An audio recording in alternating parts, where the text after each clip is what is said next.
Picture this: 23,000 battle-hardened warriors, fresh from conquering most of the known world, sailing across treacherous seas with the absolute confidence that comes from never tasting defeat. Their ships darken the horizon like storm clouds, carrying the unstoppable force that had crushed Chinese dynasties, trampled European kingdoms, and left a trail of conquered nations stretching from Korea to Hungary. This is the mighty Mongol war machine at its terrifying peak. And they're heading straight for Japan with one simple expectation: complete and total surrender. But waiting for them on a small, seemingly insignificant island called Tsushima stands something the Mongols have never encountered before. Not another massive army, not fortress walls or advanced weaponry, just 80 samurai warriors who have made a decision that would echo through the corridors of history for centuries to come.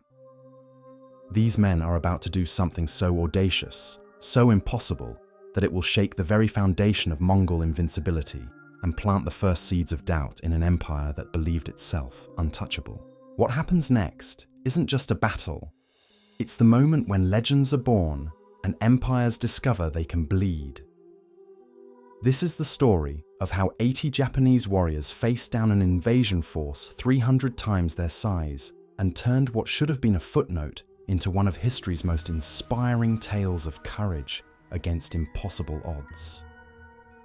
The year was 1274, and the world trembled at the mere mention of Mongol horsemen. Under the brilliant leadership of Kublai Khan, grandson of the legendary Genghis Khan, the Mongol Empire had grown into something unprecedented in human history. By this time, Kublai wasn't just another nomadic warlord riding across the steppes.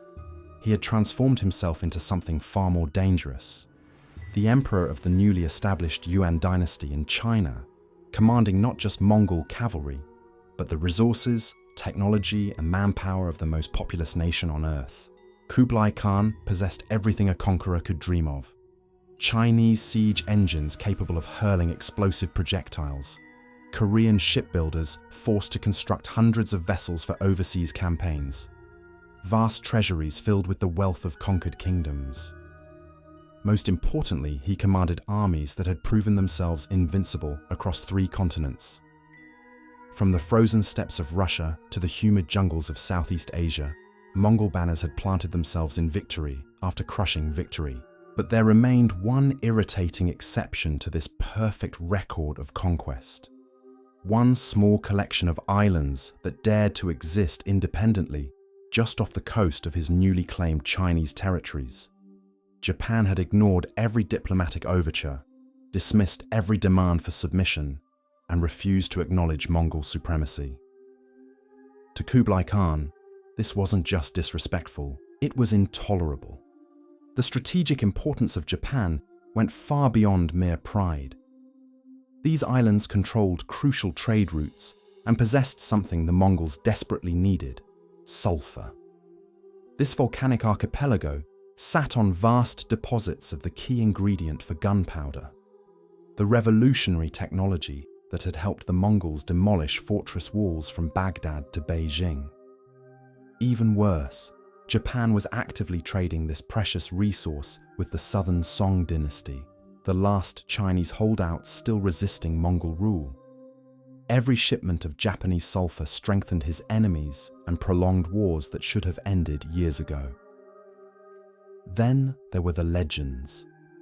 Travelers spoke of Japan as Zipangu, the golden land supposedly overflowing with precious metals. Kublai Khan faced serious economic problems in China, with his paper currency losing value and his treasury strained by constant military campaigns. The prospect of Japanese gold offered a tantalizing solution to his financial troubles. Whether these golden treasures actually existed mattered less than Kublai's belief in them, but perhaps most importantly, Japan represented the final piece in Kublai's grand vision of universal empire.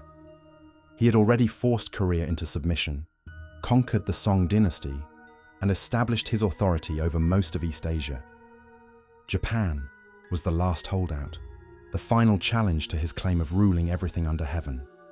For an emperor who saw himself as the rightful successor to ancient Chinese dynasties, the continued independence of these islands was nothing short of insulting.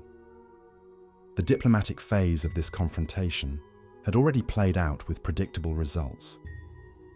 Starting in 1266, Kublai had dispatched envoy after envoy to the Japanese court, each carrying increasingly stern demands for submission and tribute.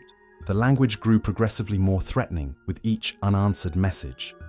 By 1268, Mongol letters were openly boasting of their conquests and hinting darkly at Japan's limited options. The Japanese response to all of this diplomatic pressure was deafening silence. This wasn't mere arrogance on Japan's part. The island nation operated under a completely different political system than anything the Mongols had encountered. While the emperor still sat on his throne in Kyoto, real power rested with the Kamakura shogunate, a military government dominated by warrior clans. These samurai lived by codes of honor that valued death before dishonor and loyalty above life itself. To them, bowing to foreign invaders wasn't just politically unacceptable.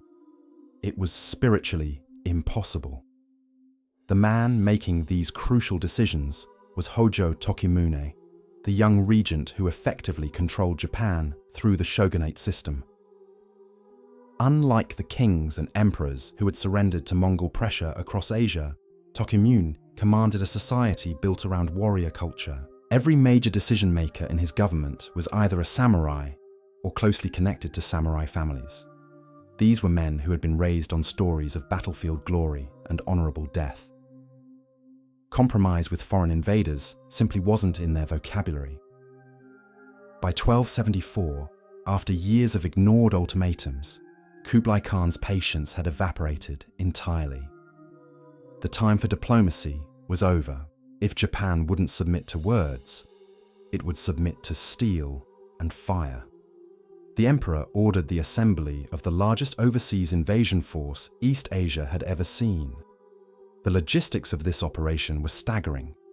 Hundreds of ships had to be constructed in Korean shipyards, with local craftsmen pressed into service under Mongol supervision. Thousands of horses required special accommodations for the sea voyage. Siege engines needed to be disassembled, transported, and prepared for rapid reassembly on Japanese beaches.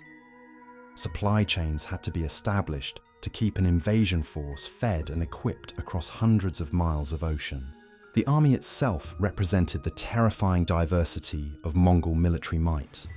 Core units of Mongol cavalry brought their legendary mobility and archery skills. Korean conscripts provided additional manpower and local knowledge of maritime warfare. Chinese engineers operated siege weapons and explosive devices that Japanese defenders had never imagined possible. Even former Song dynasty soldiers, recently defeated and pressed into Mongol service, found themselves sailing toward Japan, carrying the banners of their conquerors. When this massive armada finally set sail in late October of 1274, it carried between 20 and 23,000 soldiers, according to most historical accounts. 900 ships darkened the waters between Korea and Japan, loaded with enough men and equipment to overwhelm any conventional defense. The Mongol commanders had every reason to expect swift victory. After all, what could a collection of feudal islands possibly do against the military machine that had conquered China?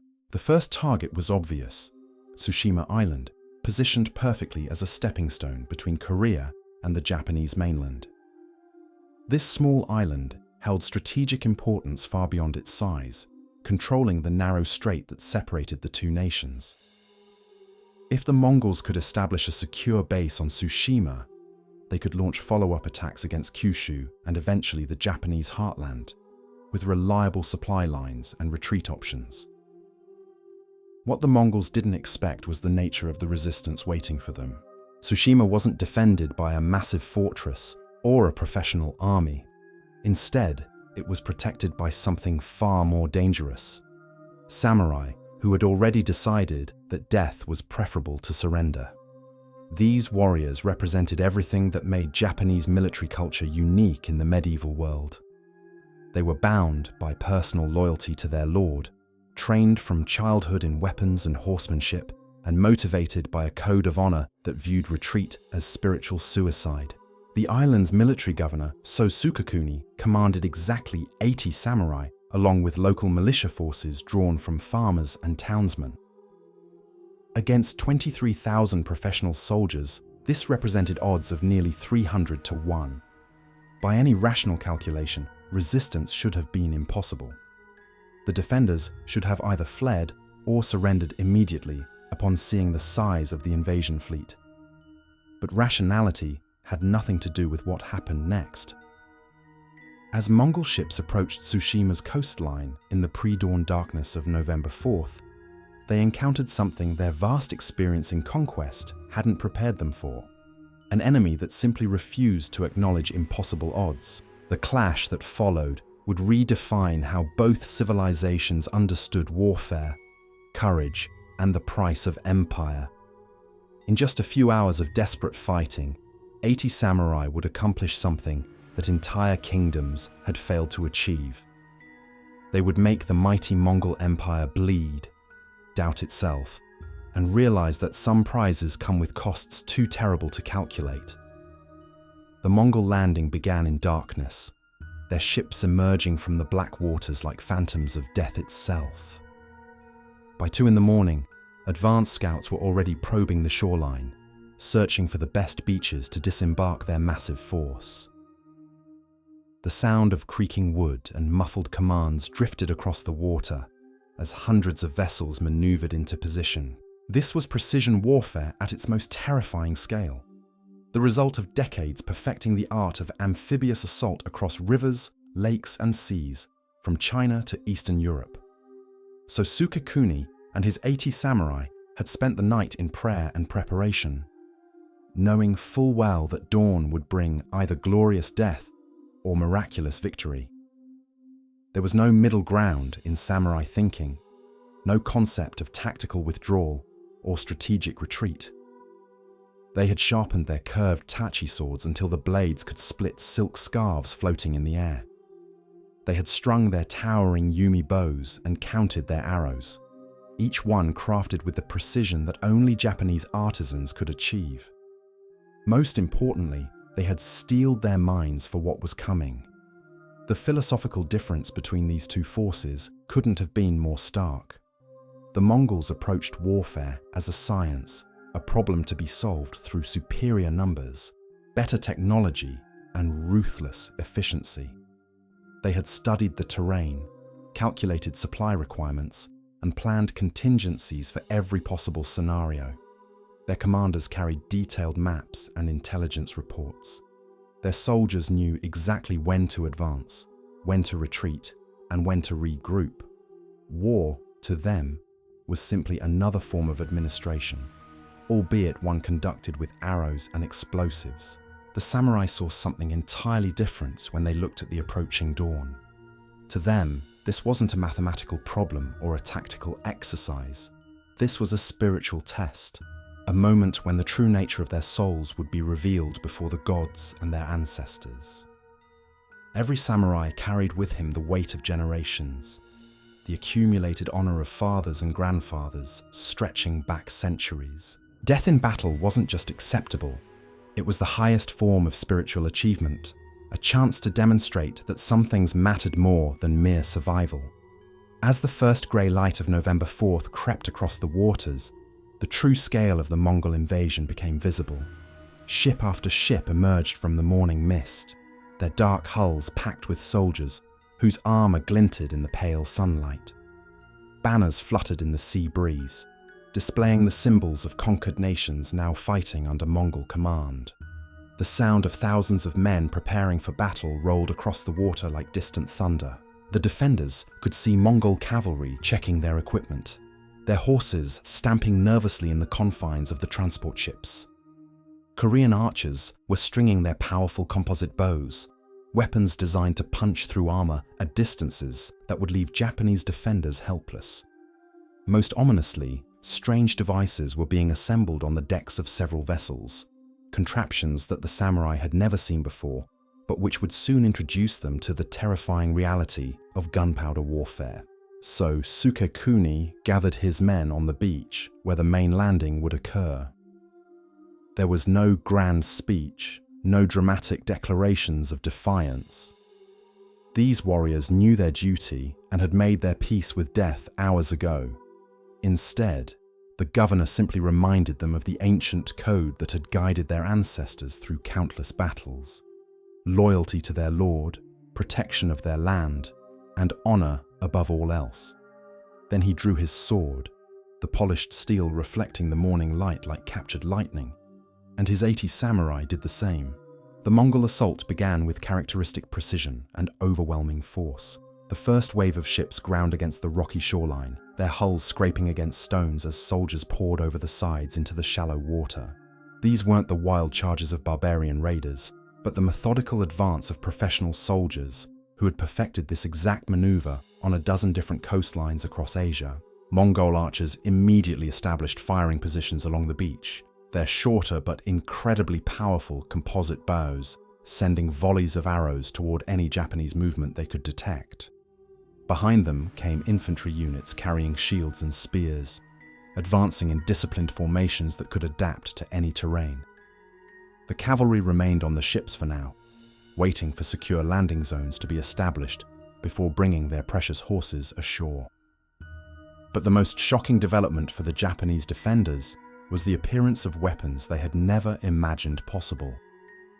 Mongol engineers began assembling catapults on the beach, strange devices that hurled not stones, but ceramic containers packed with gunpowder and metal fragments. When these primitive bombs exploded among the Japanese positions, they created sounds like thunder crashing directly overhead, accompanied by clouds of acrid smoke and deadly shrapnel that could wound men and horses from incredible distances. The psychological impact of these weapons cannot be overstated. Imagine being a samurai warrior, trained from childhood to face arrows, swords, and spears with calm courage, suddenly confronted with explosions that seemed to tear the very air apart. The ground shook beneath their feet. Their horses reared in terror at sounds they had never heard before. Smoke burned their eyes and throats, while fragments of metal whistled through the air like angry wasps. Yet the samurai held their ground. This was perhaps the most remarkable aspect of the entire battle, the moment when Japanese warrior culture revealed its true strength. Lesser men might have broken and fled in the face of such terrifying new technology. The samurai of Tsushima adapted with the fluid grace of master swordsmen adjusting to a new opponent's fighting style. So, Sukekuni divided his tiny force into 3 groups, each with a specific mission that played to samurai strengths while minimizing their exposure to Mongol advantages. One group would harass the landing forces with mounted archery, using their superior knowledge of local terrain to strike and withdraw before the enemy could respond effectively. Another would defend key choke points where Mongol numbers couldn't be brought to bear all at once. The third, led by Sukekuni himself, would serve as a mobile reserve, ready to counterattack wherever the situation grew most desperate. The opening phase of the battle showcased the fundamental differences between Mongol and samurai approaches to warfare. Mongol commanders immediately began coordinating their various units, using drums and signal flags to direct cavalry charges, archery volleys, and infantry advances with clockwork precision. They had fought this same battle 100 times before in 100 different locations, and they knew exactly how to apply maximum pressure while minimizing their own casualties. The samurai fought as individuals within a larger group, each warrior seeking personal combat with enemy soldiers while maintaining awareness of his comrades' situations. When a samurai spotted a Mongol officer, he would call out his own name and lineage before loosing a carefully aimed arrow, transforming what the Mongols saw as simple combat into a formal duel between honorable opponents. This ritualistic approach to warfare initially confused the Mongol soldiers, who were accustomed to enemies that either fled immediately or fought with desperate, disorganized fury. The samurai did neither.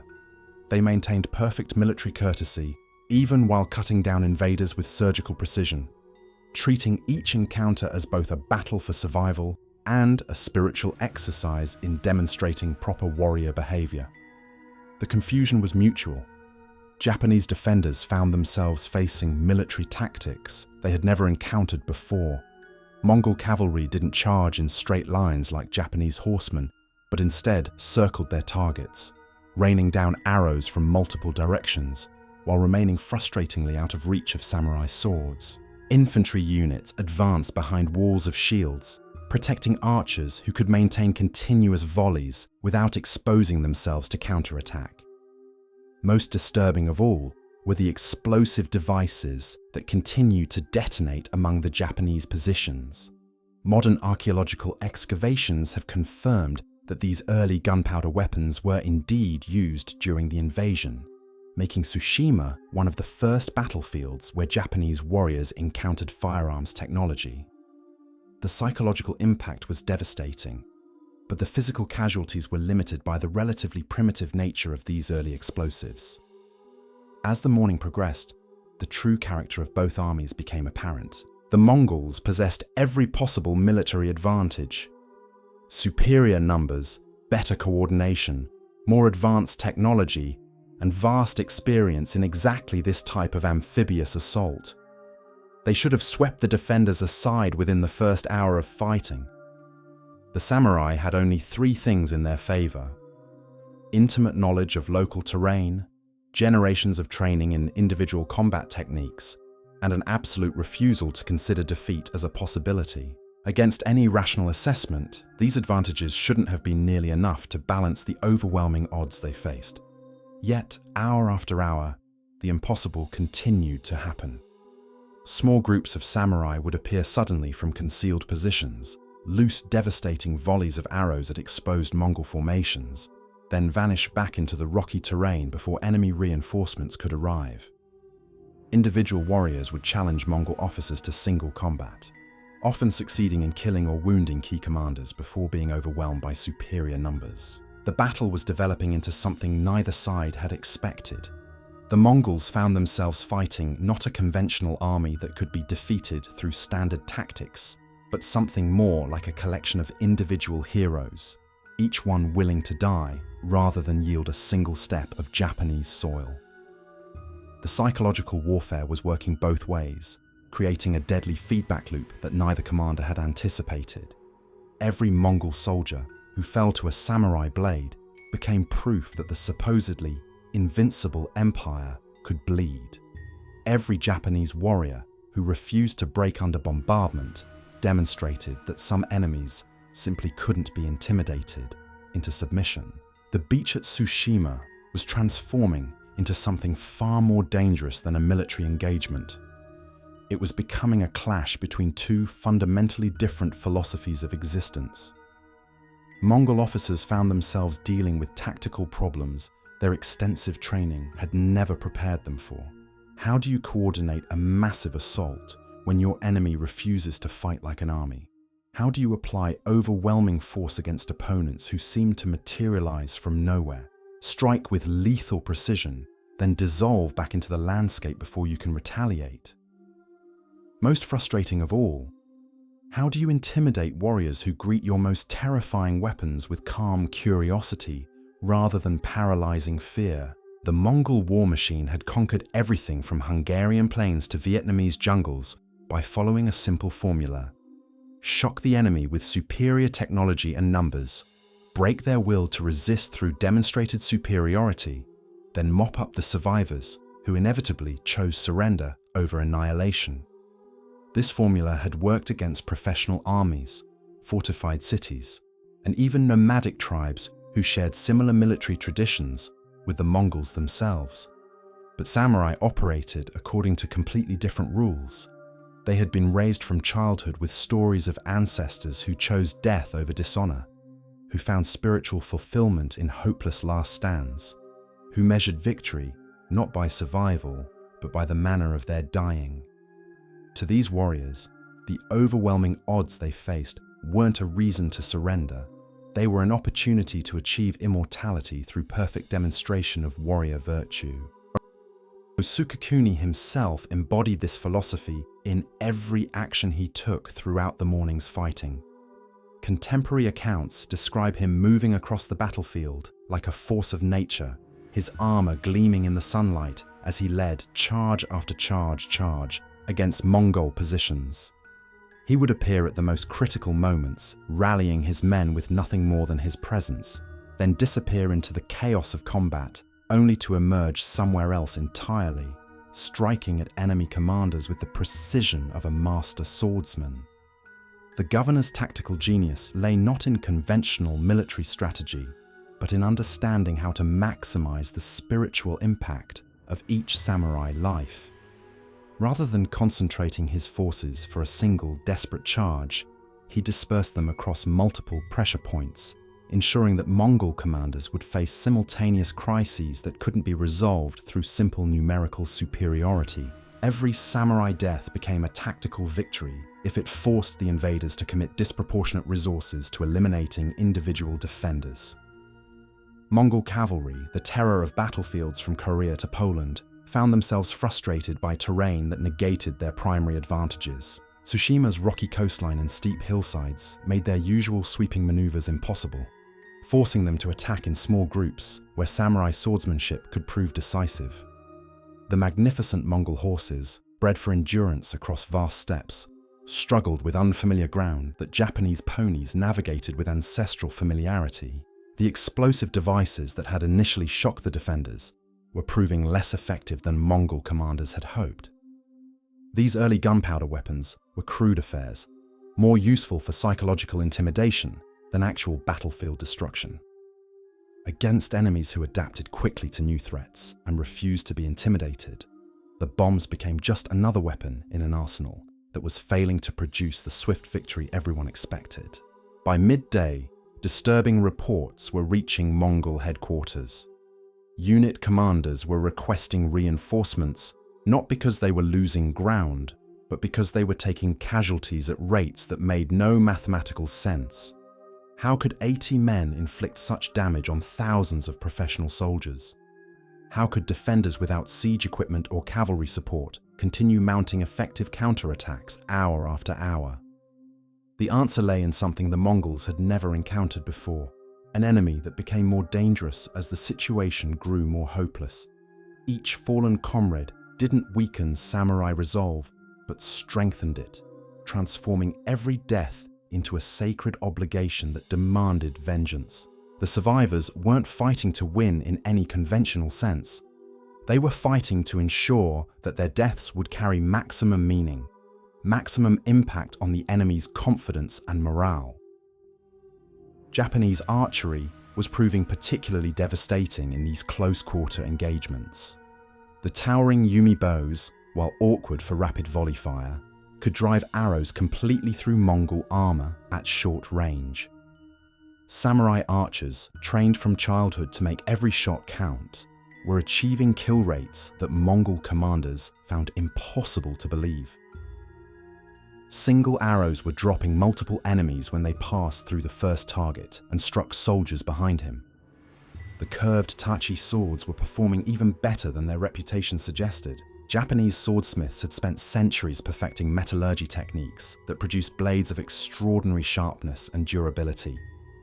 In the hands of warriors who had dedicated their entire lives to mastering sword techniques, these weapons could slice through Mongol armor, shields, and even weapon hafts with terrifying efficiency. More importantly, the samurai were fighting with a unity of purpose that transcended individual survival instincts. Every warrior knew that his death was inevitable. The only question was how much damage he could inflict before falling. This knowledge liberated them from the hesitation and self-preservation reflexes that affected normal soldiers, allowing them to take risks and make sacrifices that multiplied their effectiveness beyond all reasonable calculation. Mongol soldiers, accustomed to enemies who fought to live, found themselves completely unprepared for opponents who fought to die gloriously. How do you intimidate men who greet your approach with prayers of gratitude for the opportunity to demonstrate their courage? How do you break the morale of warriors who measure success by the honor of their deaths rather than the preservation of their lives. The battle was revealing fundamental weaknesses in Mongol military doctrine that no previous enemy had exposed. Their system worked brilliantly against rational opponents who could be persuaded that resistance was futile. It failed completely against irrational opponents who viewed futile resistance as the highest form of spiritual achievement. As afternoon approached, So Sukekuni made a decision that would transform military legend for centuries to come. Rather than continuing defensive tactics that might prolong the battle but couldn't change its ultimate outcome, he chose to concentrate his remaining forces for one final demonstration of samurai spirit. The survivors, perhaps 30 or 40 warriors still capable of fighting, would make a mounted charge directly into the heart of the Mongol formation. This wasn't desperation or tactical madness. It was a calculated spiritual statement, a conscious decision to transform military defeat into moral victory through the sheer audacity of the gesture.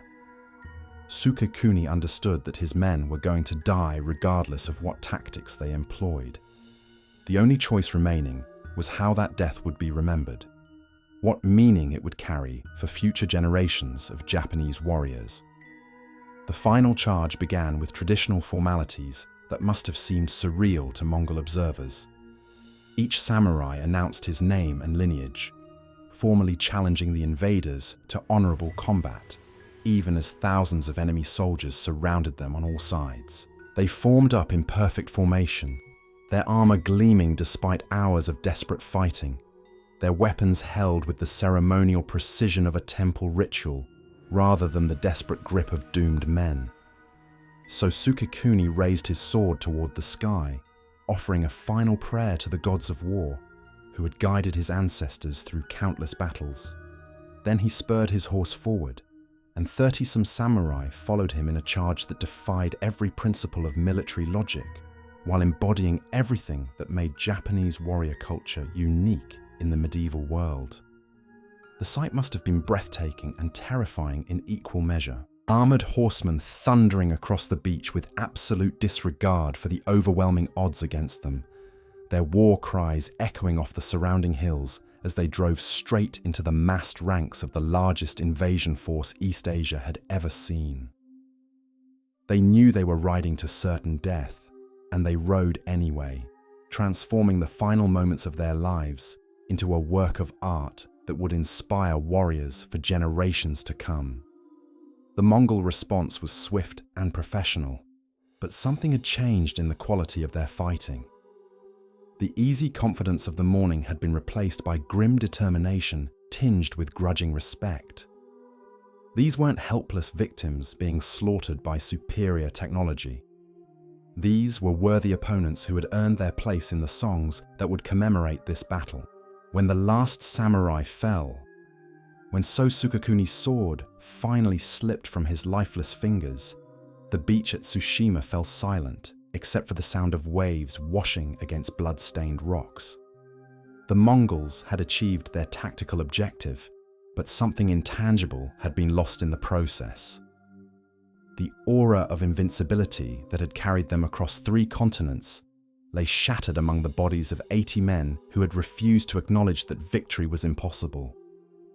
Mongol soldiers moved among the Japanese dead with uncharacteristic solemnity. These weren't the usual casualties of conquest, desperate peasants cut down while fleeing, or professional soldiers who had surrendered when defeat became obvious. These were warriors who had chosen death over submission, who had transformed their final stand into something approaching sacred theater. The aftermath of Tsushima sent shockwaves through both civilizations, though in completely different ways. For the Mongols, the victory felt hollow, despite achieving all their immediate military objectives. They had secured the island, eliminated organized resistance, and established a forward base for the next phase of their invasion. By every rational measure, the operation had succeeded brilliantly, yet something fundamental had shifted in the psychological landscape of the campaign. Mongol commanders found themselves facing questions they had never needed to consider before.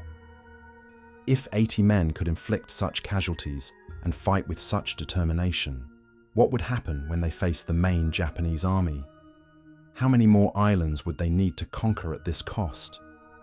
How many more battles like Tsushima could their forces endure before the cumulative effect began undermining their operational effectiveness? The reports flowing back to Kublai Khan's court reflected this uncertainty. Victory announcements were carefully worded to emphasize successful objectives, while downplaying the unexpected resistance encountered. The emperor was informed that Japan could indeed be conquered, but the campaign would require more time, more resources, and more careful preparation than originally anticipated. For Japan, the news from Tsushima traveled across the islands like wildfire, carrying a message far more powerful than any military dispatch. 80 samurai had faced the mighty Mongol Empire and proven that it could be hurt, that its soldiers could die, that its reputation for invincibility was nothing more than propaganda supported by previous victories against weaker opponents. The story of So Sukekuni and his men became the foundation for a new kind of Japanese national consciousness, one built around the idea that spiritual strength could triumph over material disadvantage. Temple priests offered prayers for the fallen heroes.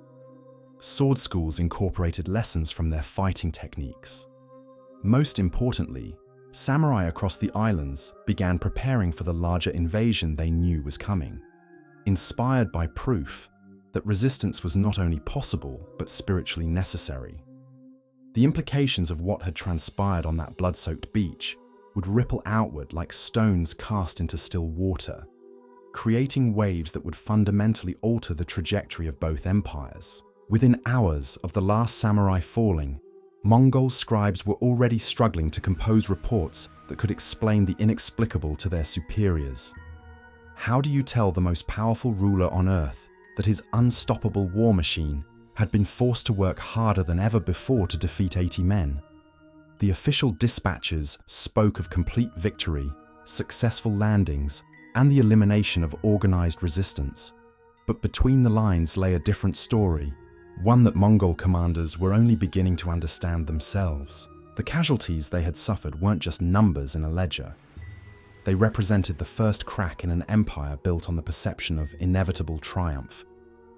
Every Mongol soldier who had fallen to a samurai blade carried with him the whispered question that would haunt the remainder of the campaign.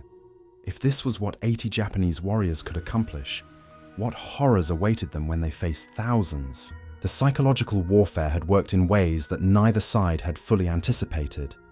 The samurai had achieved something far more valuable than military victory. They had planted seeds of doubt in minds that had never before questioned their own supremacy. Mongol soldiers began looking at their Japanese opponents differently, no longer seeing helpless victims awaiting conquest, but dangerous adversaries who required serious preparation and overwhelming force to defeat. Word of the resistance spread through the invasion fleet like a contagion of uncertainty. Veterans who had fought from the walls of Baghdad to the forests of Poland found themselves sharing stories they had never needed to tell before. Stories of enemies who refused to break, who fought with such intensity that even seasoned warriors felt their confidence waver. The younger soldiers, those who had joined the army expecting easy victories based on Mongol reputation, discovered that conquest carried a price they hadn't been prepared to pay. Meanwhile, the news traveling across Japan carried an entirely different message, one that transformed the entire strategic landscape of the archipelago. The story of Tsushima wasn't being told as a defeat, but as a revelation. Proof that the supposedly invincible Mongols could be hurt, that their soldiers died like any other men when Japanese steel found its mark. Every detail was preserved, analyzed, and shared among the warrior clans preparing for the battles they knew were coming. The Kamakura shogunate received these reports with grim satisfaction. Hojo Tokimune and his advisors had gambled everything on the belief that Japanese warrior culture could compensate for their material disadvantages. The sacrifice of Sukekuni and his men had validated that strategy in the most dramatic way possible, providing concrete evidence that samurai courage wasn't just spiritual posturing, but a genuine military asset capable of achieving tactical results. Across the islands, the response was immediate and electric. Samurai who had been preparing for invasion with stoic resignation now approached their training with fierce enthusiasm. The impossible had been proven possible. If 80 men could make the Mongols bleed, imagine what thousands could accomplish when properly prepared and positioned. Every sword that was sharpened, every arrow that was fletched, every prayer that was offered carried new meaning in light of what had happened on that distant beach. The religious implications were equally profound. Buddhist monks and Shinto priests had struggled to explain how divine protection could coexist with foreign invasion. The heroic death of the Tsushima defenders provided the theological framework they needed. The gods weren't abandoning Japan, but testing it, demanding proof of worthiness through the ultimate sacrifice of its warriors. The fallen samurai became more than military heroes. They became religious martyrs whose deaths sanctified the entire resistance movement. Local lords began mobilizing their followers with an urgency that had been missing before the invasion. The abstract threat of Mongol conquest had suddenly become concrete reality, but so had the possibility of meaningful resistance. Weapons were distributed to peasants, fortifications were reinforced, and supply lines were established to support the extended campaign everyone now understood was inevitable. The cultural impact penetrated even deeper than military preparations. Japanese artisans began incorporating themes of heroic resistance into their work. Poets composed verses celebrating the courage of the fallen defenders. Storytellers refined the narrative of Tsushima into epic form, ensuring that future generations would understand exactly what their ancestors had accomplished in those desperate hours of fighting. But perhaps most importantly, the battle had redefined what it meant to be Japanese in the face of foreign aggression. Before Tsushima, the island nation's isolation had been geographic and cultural. They were separate from the mainland because the sea divided them. After Tsushima, that separation became spiritual and ideological. They were different from their neighbors because they possessed something unique, something that couldn't be conquered regardless of the odds against it. And so, the legacy of that November day lives on, carved not just in stone monuments, but in the very soul of a nation that learned it could stand against impossible odds and emerge victorious through sheer force of will. The 80 samurai of Tsushima had achieved something that no amount of gold or territory could purchase. They had proven that some things are worth dying for, and in doing so, they had shown the world that even the mightiest empires must eventually face opponents who simply refuse to be conquered. Their blood-soaked beach became hallowed ground where legends were born, and the true meaning of courage was written in steel and sacrifice.